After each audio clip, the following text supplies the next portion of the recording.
जहां एक तरफ पूरे उत्तर प्रदेश में मंदिरों को छुड़ाने की बात कही जा रही है, मंदिर खोले जा रहे हैं जो काफ़ी समय से बंद पड़े हुए थे, वहीं दूसरी तरफ अगर मुसलमान मस्जिद ना होने की वजह से किसी घर में सामूहिक नमाज अदा करते हैं मजबूरन, तो उनको नमाज पढ़ने से प्रशासन के ज़रिए बाकायदा दबाव बना करके, तस्फिया करा करके हिंदू और मुसलमानों के दरमियान उनसे ये कहलवाया जा रहा है कि अब वो अपने घर में सामूहिक नमाज अदा नहीं करेंगे।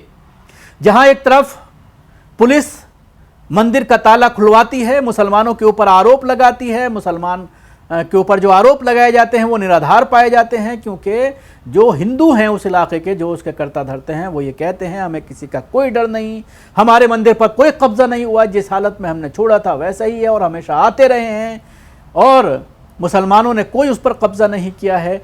ये मामला और इस मंदिर को जब खोलते हुए आपने देखा था कि किस तरह से पुलिस इस पूरे मंदिर को खोलने के बाद उसकी पूजा करती है, उसकी पुताई कराई जाती है और बयान दिया जाता है कि इसको आज़ाद कराया। एसडीएम पैमाइश कराने के लिए वहाँ पर पहुँचती हैं, कुएं को खोद दिया जाता है। इसी तरह से जगह जगह पर अब मंदिर मिलने का सिलसिला शुरू है, लेकिन दूसरी तरफ मुसलमानों को उनके घरों में भी नमाज पढ़ने की इजाज़त नहीं दी जा रही है। ऐसा ही एक मामला सामने आया है बदायूं में, जहां पर घर में सामूहिक रूप से नमाज अदा करने पर पाबंदी लगा दी गई है। पुलिस के साथ एसडीएम, सीओ और तहसीलदार मौके पर पहुंच गए हैं। प्रशासन और पुलिस ने तय किया है कि गांव में नमाज अदा नहीं की जाएगी, मदरसा चलाने पर भी रोक लगा दी गई है। बदायूं के कोतवाली बिसौली इलाके के गांव नागपुर में लोगों का इल्ज़ाम है कि यहाँ एक घर में पहले मदरसा बनाया गया, इसके बाद कुछ लोगों ने यहाँ नमाज पढ़ने की शुरुआत कर दी।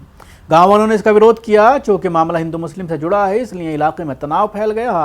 मौके पर पुलिस पहुंच गई, उसने दोनों समुदाय के लोगों को पुलिस स्टेशन बुलाया। यहाँ एसडीएम, तहसीलदार और सीओ भी पहुँचे। यहाँ सब ने मिलकर तय किया है कि यहाँ नमाज अदा नहीं की जाएगी। नमाज की रोक के साथ यहाँ मदरसे पर भी रोक लगा दी गई है। गांव नागपुर में मुस्लिम समुदाय का धर्मस्थल नहीं है, कोई मस्जिद नहीं है।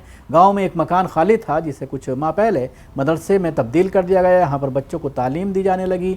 आरोप है कि मदरसे के बाद वहाँ सामूहिक रूप से नमाज अदा की जाने लगी, जिसका दूसरे पक्ष के लोगों ने विरोध करना शुरू कर दिया और फिर इस मामले को लेकर जब हंगामा हुआ तो मामला पुलिस तक पहुंचा और बृहस्पतिवार के दोपहर में इस मामले ने तूल पकड़ लिया, जिसके बाद पुलिस प्रशासन को घटनास्थल पर पहुंच करके सबको थाने ले गई और उसके बाद मुसलमानों से ये कहा गया, उनके ऊपर ये दबाव डाला गया कि ना तो अब इस मकान में मदरसा चलेगा और ना ही आप नमाज अदा कर सकते हैं, क्योंकि हिंदुओं को उससे परेशानी है।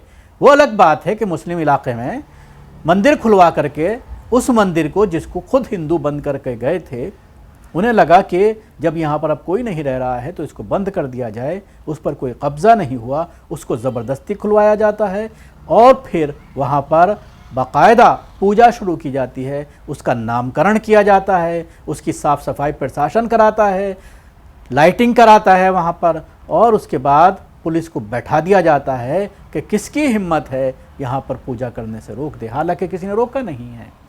ये बात खुद हिंदू परिवार कह रहे हैं कि हमें कभी किसी ने, जब समय समय पर हम आते थे, साफ़ सफाई करते थे, कभी किसी ने हमें नहीं टोका, कभी हमें नहीं रोका गया। हम आज़ाद थे, जब चाहें आए, ताला खोलें, वहाँ पर पूजा करें और चले जाएं ताला लगा करके। लेकिन उसके बावजूद पुलिस प्रशासन का जो रवैया है वो आपने देखा, और उसके बाद इस मुद्दे को किस तरह से विधानसभा में योगी आदित्यनाथ ने अपने पेट थपथपाई, झूठ बोला कि 46 साल से इस पर ताला लगाया था और 46 साल बाद इसको आज़ाद कराया गया। दूसरा झूठ संभल के फसाद को लेकर बोला गया, जो सरासर झूठ है। 184 लोगों की मौत की जो कहानी बनाई गई है वो पूरी तरह से फर्जी है। 8 या 9 लोग हैं जो उस दंगे में मरे थे, जिसमें 6 गैर मुस्लिम थे और 2-3 जो है वो मुसलमान थे बताया जा रहा है। लेकिन जो 184 का आंकड़ा है वो सरासर झूठ है।